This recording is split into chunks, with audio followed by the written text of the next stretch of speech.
All right, all set. Okay, we're here at Occupy New Haven today, and can you tell us your name? March. And Marge, what are you doing here at Occupy New Haven? I'm joining the 99%. Okay, and I saw you had a sign. I'm going to make sure that everyone can see it. Economic, social, environmental justice, an idea whose time has come. Tell us what this sign means to you. Well, it has to do with coming into a time where our environment can thrive, and we can thrive by connecting with one another, talking with each other, planning together. It's a time where we are, instead of looking out for ourselves, we would be wanting to be fair and with each other so that everybody has at least a bare minimum of what we need to survive, in terms of everyone should be housed, everyone should have food, that kind of thing. Okay, we've met a lot of people today who have been to other occupations, Wall Street, D.C. Is this your first occupation? This is my first.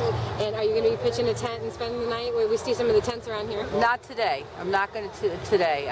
We'll be coming back for the General Assembly meetings, and this is going to be here for a while, so I plan to be a part of it as it goes along. Okay.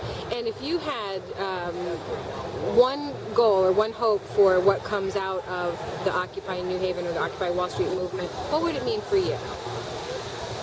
What it would mean is that we would no longer be stuck in the problems, and we would be more connected with the possibility of what we can do together.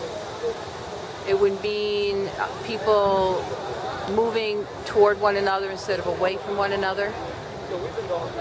Would mean working together, pooling resources, doing together what we can't do on our own. Some of the criticism of the Occupy movement has been that their message is maybe a little jumbled. Do you see a jumbled message, or do you see a clear message? The clear message that I see is that we are all part of the 99%. The beauty about the message not being, I don't know if people are looking for a demand, something that makes sense to a majority that says, we want this.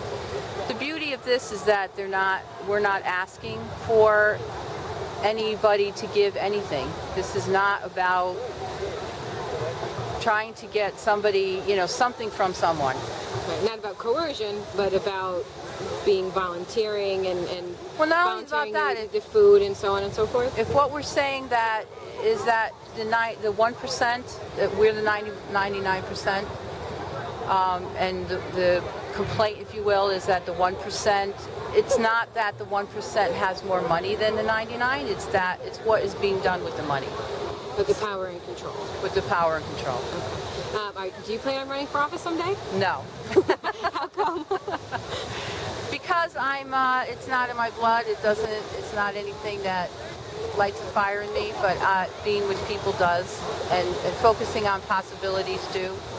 And getting back to the question about whether this is all a jumble, the beauty of it is that people, by taking the attention away from the problem and really looking toward each other to work together to make progress, that is power all by itself. Because I'm not saying, hey, I don't like this and I want you to do this. And I'm not waiting on you to say yay or nay. It's it's not about you anymore. It's about the 99%. So it's taking the power and the process into your own hands and being proactive, right? And working toward the goal that you would like, as opposed to waiting for someone else to do something for you. True, and it's even more fundamental. It's a time for people on this planet. I mean, that's the bigger view, to really connect. People in this country have, for many years now, moved away from one another, moved inside their houses. You don't even feel comfortable speaking to someone on the sidewalk. Don't know your neighbor. Don't even. I mean, I worked in places where I knew the people that wouldn't even say good morning back when you say good morning. So there's something that's very spiritually empty about us as a people these days, and I think things like this will will feed our spirit. Do you think that technology and the internet and cell phones and all that stuff has brought us all closer together or farther apart, given that they seem a little bit more isolated these days? Both. I think both. I think for something like, when you look at something like this, you think about things that have been happening in Egypt and other countries. It is the social media that has really helped that happen. At the same time, it depends on what you're looking for. If you're looking to isolate, you can really spend morning till night every day on the computer. There's always something to look at.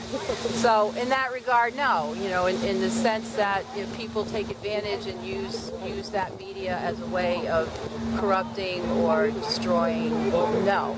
But there is lots of information. I wouldn't have known about Occupy Wall Street if it wasn't for having a friend who knew about it. So it was word of mouth originally. It was already going on for well over a week before I found out about it. And so we say we're a free country here. Yet something like that could be going on in New York on Wall Street, and it's not in the news.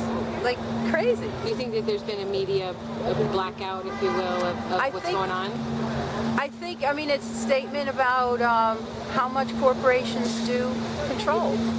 I don't think our newspapers are our newspapers anymore. Our banks aren't our banks, our government officials aren't our government officials. Okay, thank you very much. You've got to run out of tape.